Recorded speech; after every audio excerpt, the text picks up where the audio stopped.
News की बात कर लेंगे। वॉर जोन से आ रही है। हूथी विद्रोहियों के एक कार्गो जहाज को कब्जे में लेने से इजराइल के प्रधानमंत्री आग बबूला हो गए हैं। उन्होंने इसे ईरान की ओर से इंटरनेशनल जहाज पर हमला बताया है। हूथी विद्रोहियों ने इजरायली जहाजों पर हमले की धमकी दी थी, जिसके कुछ घंटों बाद ही इस घटना को अंजाम दिया गया। हालांकि इजराइल ने यह साफ कर दिया है कि यह जहाज उसका नहीं है और ना ही उसमें कोई इजराइल का नागरिक सवार है। एक दिन पहले यमन के हूथी विद्रोहियों ने 25 क्रू मेंबर वाले एक कार्गो जहाज पर कब्जा कर लिया, जिसका नाम गैलेक्सी लीडर है। जानकारी के मुताबिक जब जहाज तुर्की से भारत आ रहा था, तब जहाज लाल सागर में था, तो इस पर हथियारबंद लोग चढ़ गए हैं और इसी को लेकर अब इजराइल के प्रधानमंत्री बेंजामिन नेतन्याहू आग बबूला हो गए हैं और उन्होंने इसे ईरान की ओर से इंटरनेशनल जहाज पर हमला करार दिया है।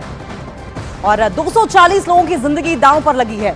7 अक्टूबर से अब तक हमास के बंधक बनाए गए 240 लोगों की रिहाई को लेकर सिर्फ अभी तक बातें हुई हैं। अब एक नई रिपोर्ट के मुताबिक हमास और इजराइल के बीच बंधकों की रिहाई को लेकर नई डील होने जा रही है, लेकिन इससे पहले ही नेतन्याहू के गुस्से ने इजराइल को बड़ा नुकसान पहुंचा दिया है।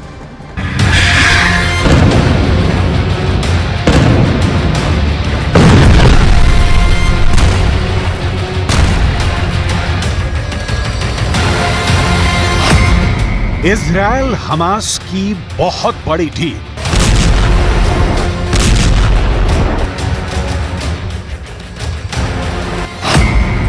बंधकों की रिहाई का खुला रास्ता।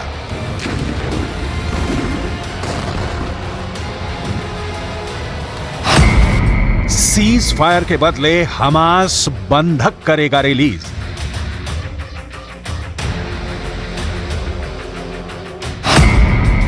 डील पर लगेगी नेतन्याहू की मोहर।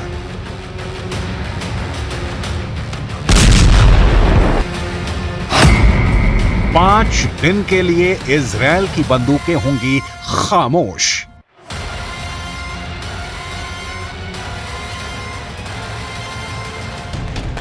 सीज फायर और बंधकों की रिहाई की डील के शोर शराबे के बीच ये बात नोट करने वाली है कि इजराइल अमेरिका की लीक पकड़कर नहीं चल रहा। युद्ध में हथियार भले ही इजराइल अमेरिका से मांगता है, लेकिन जमीन पर इजराइल के सैनिक ही लड़ रहे हैं। जब तक डील पर पूरी तरह मुहर नहीं लग जाए, कुछ भी कह पाना मुश्किल है। हालांकि वॉशिंगटन पोस्ट के मुताबिक डील लगभग कंप्लीट है और उसकी कुछ शर्तें यूं हैं। वॉशिंगटन पोस्ट के मुताबिक 6 पन्नों में इजराइल हमास की डील की डिटेल दर्ज है, जिसमें साफ तौर पर लिखा गया है कि बंधकों की रिहाई के बदले इजराइल 5 दिनों तक सीज फायर जारी रखेगा। शुरू में हमास 50 बंधकों को रिलीज करेगा, उसके बाद हर 24 घंटे पर 50 बंधक छोड़े जाएंगे। यह अस्थायी समझौता होगा, जिसे भविष्य में बढ़ाया भी जा सकता है।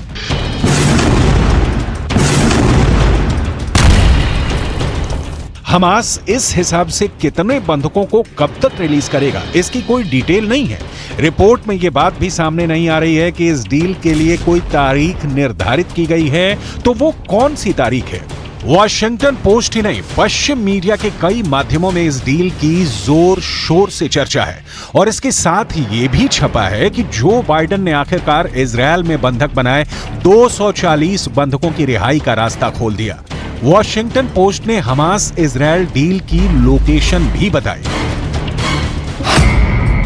अमेरिका, इजराइल, हमास के बीच कतर की मध्यस्थता में दोहा में डील फाइनल हुई है। ये डील अपने मुकाम तक पहुंचेगी, ये बता पाना मुश्किल है। इसकी तस्दीक इजराइल के गाजा पर तेज होते हमले कर रहे हैं। बंधकों के परिवार के लोग स्थानीय लोगों के साथ मिलकर नेतन्याहू सरकार के खिलाफ विरोध प्रदर्शन कर रहे हैं। नेतन्याहू के ऑफिस के बाहर 20,000 से ज्यादा लोगों ने प्रदर्शन किया और जल्द से जल्द बंधकों को वापस लाने की मांग की, जबकि इजरायली प्रधानमंत्री बेंजामिन नेतन्याहू ने बंधकों को रिहा करने के बदले युद्ध विराम के किसी भी समझौते से साफ इनकार कर दिया है। नेतन्याहू ने कहा, अभी किसी भी समझौते पर कोई सहमति नहीं हुई है और इस संबंध में बहुत सारी गलत रिपोर्ट्स प्रकाशित की जा रही हैं। हम गाजा पट्टी से सभी बंधकों को सुरक्षित घर वापस लाना चाहते हैं और हम यथासंभव उन्हें वापस लाने की पूरी कोशिश कर रहे हैं।